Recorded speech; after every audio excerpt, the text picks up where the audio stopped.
everyone, thanks again and welcome to my video. If you notice, I've been largely away for the last couple of weeks, almost bordering on months, because I wanted to improve on the quality of my videos, and that's still work in progress. Anyways, again, my name is Funke. Some people call me Funke, I don't mind, and this is my Christian Chronicles. So today I'm going to be talking about a topic that I find interesting. The reason I find it interesting is because I know that there's a lot of contention and a lot of issues around tithing and offering in general. And so today I'm going to be particularly talking about tithing, or have the different views of tithing. So this is my view, and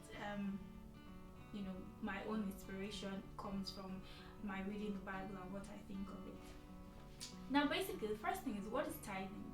Tithing is 1/10 of your income, and generally speaking, because most of us do service type jobs or 9 to 5 jobs, or jobs that get you paid in cash as opposed to be paid in kind, as used to be at some point in the past. A lot of people have made that now 1/10 of their monthly revenue, and if they get more revenue from maybe a different stream of income, that's also applicable. When I was trying to read up on what exactly tithing is, I actually realized that it's not just Christians who tithe. The Jews tithe, some other people of other religions tithe. And if you look at the Old Testament, which a lot of people look at, or say tithing is an Old Testament fundamental, an Old Testament practice.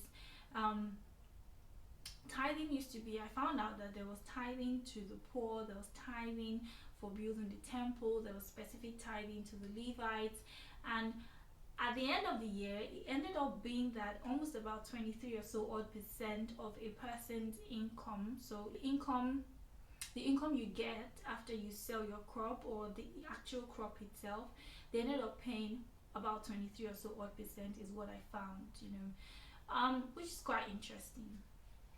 But I guess first question is, do I think that tithing is a New Testament practice, as it used to be an Old Testament practice?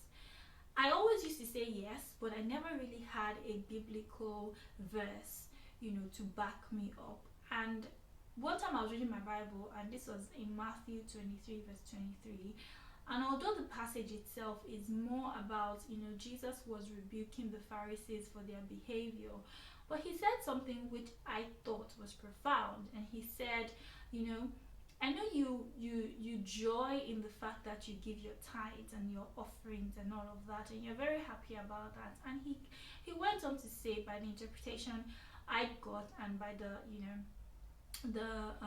Bible NIV that I was reading, he was like, yes, that's good, that's a good thing to do, but there's some things that are more important to do.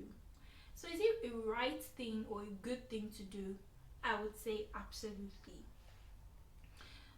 But I also think that there are some key things that are just as important as giving the tithe itself. We shouldn't give grudgingly, and we should always make sure that when we give our tithe, we're not doing it out of obligation, right? So it's not like, oh my god, I have to give 10%. If I don't give it, it's to be like, as for my Christian. No. It's something that you have to make up your mind. You have to tell yourself that I'm doing this and I'm going to be happy about it. I'm going to do it knowing that this is something I'm doing for God or doing to God through the church, yes, but that I find it very interesting that Christianity, a lot of things about Christianity is our motive. If we miss the motive a lot of times, we end up missing the actual reward of doing what we're doing. So let's keep our motive 100%. Now, the second thing I think you should keep in mind is you need to understand that God blesses us. He blesses us with life. He blesses us with so many things. He blesses us with different people. Even tough circumstances, we can still find the blessings of God within them.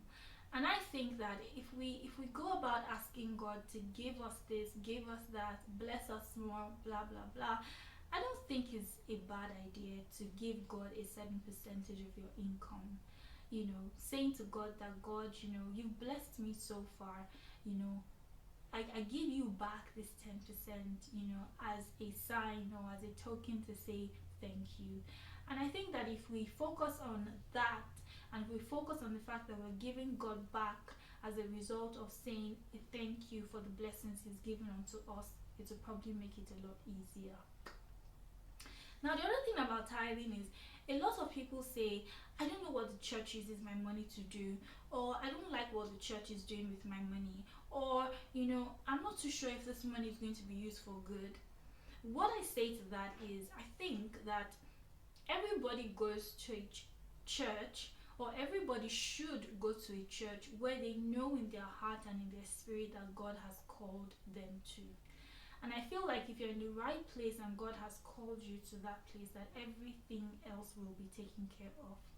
Yes, there might be situations where a church or an organization or a Christian setting isn't using your tithe and your offering the way that you have or the way you think is right. But the Bible says that every man is going to stand before God. So if you have a pastor, if you know of a pastor who's using God's funds in a way that he shouldn't, that's his problem. He's going to stand before God and explain to God exactly what he used that money for, penny for penny. So this is what I say. Do your part and make sure that you're doing your part the right way, and leave the rest to God. And make sure that whatever church you choose to go to is one that your spirit is accepting of, and the rest of it, I think God will take care of. Now, another thing I wanted to address is, do I think that if you don't give your tithe that you would go to hell? To be honest, I don't necessarily think so. I think that every case will be case by case, and I think that, some people are not employed. It's difficult to give your tithe if you don't have a source of income, right? Some people are employed but are so cash strapped that, maybe it makes it difficult for them to give their tithe. I don't know that you will go to hell if you don't give your tithe, to be honest. I don't think so, but I honestly don't know, you know. But what I think is, or what I know is, whether you're giving in abundance or you're giving in little, giving of tithe requires faith. It requires that you say to yourself that I'm giving God this 10%. Honestly, I can keep the 10% I give for my tithe on a monthly basis and it will be an awesome spend. But I remind myself and I say to myself that I'm giving God this 10% in faith, knowing and believing that as I drop this 10%, whatever else I use that 90% to do, that God Himself would have His hand on it. Like, that's how I try to think about it, and I just leave it at that. I completely understand, the economic situation makes it so difficult for us to make decisions sometimes when it comes to our finances. Sometimes we want to give God more, we want to give projects in church more, we want to make ourselves, available more and all that. And sometimes we find ourselves being, cash strapped. But like I said, consider this point again and think about the fact that we're giving God a sacrifice. We're not doing it out of obligation. We're doing it as a form of thanksgiving. Understand about the practical reasons why some of this money is needed. We go to church and we want to be comfortable in church. We want to be able to, listen to the right kind of music and all that in church. All of these things cost money. To rent a whole space for a church, all of these practical reasons are the reasons why we need to give our tithes and our offerings to the church. Some people also say that, I'd rather give it to the poor. But what I say to that is, if we read our Bible carefully, a lot of the tithes that were given, a lot of the funds went to the poor. And I think it's the church's responsibility to make sure that whatever offerings or tithes are received in church, that a good portion of it goes to welfare. The Bible says that even when we face God, He's going to say, welcome my good and faithful servant, because you gave to the poor, because you sheltered people who needed shelter, you gave food to people who needed food. So it's really, really, really important that a good portion of whatever is received in the church is given to welfare. I guess my last point is this, right? But I think it's really important that we understand and not forget the fact that our tithing is a spiritual exercise. So whenever you give to God, don't forget to pray about it and say, and give to God in prayer. So thank you guys for watching this video on tithing. I pray and I hope that it becomes a lot more easier for you to tithe. Again, send me comments and feedback in the comment section. Give thumbs up and subscribe. And send me emails at mychristianchronicles@gmail.com. Let me know your feedback, and until next time, have a wonderful and fabulous week, and God bless you. Bye.